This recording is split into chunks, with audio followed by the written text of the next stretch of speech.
the presence of those older people in at the distribution seems to be very critical. Can you give us any examples of how this has had an ongoing effect in a community? In the last 5 years, we've had the opportunity of speaking in custom villages. So, custom villages are villages that maintain their traditions, the same traditions they've had for hundreds of years. Mhm. They are resistant to change, particularly to Western ways, Mm. medications, education. A lot of children in custom villages don't go to school. We focus a lot, what we call, on future safeguarding.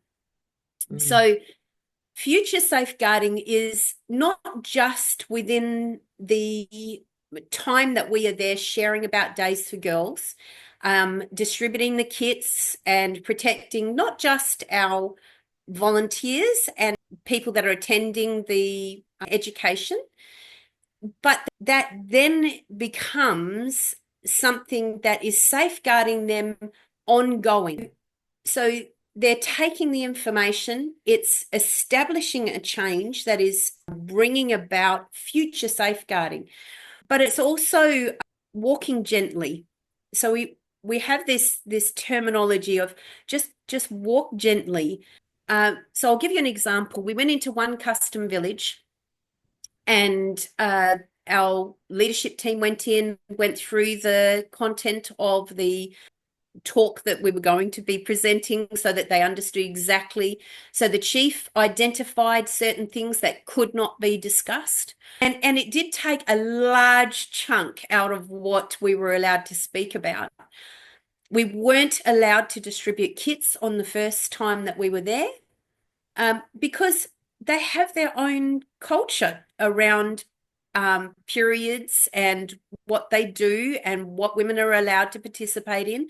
And so when we walk gently, it's that coming alongside them and giving them the confidence that we are supporting them in their goal for a healthier community.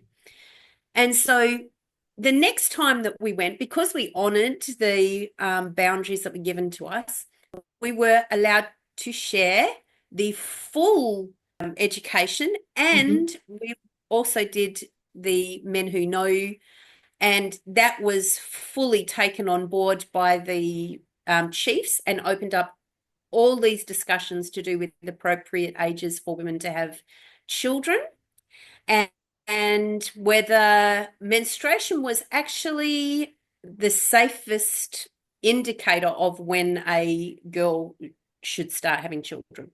So Mhm. those are massive wins, and we Mm. call that future safeguarding, which Days for Girls should be very proud of themselves for doing. It's worth walking gently and just winning the trust and the confidence bit by bit, so that that future safeguarding is put in place, and established bit by bit by bit.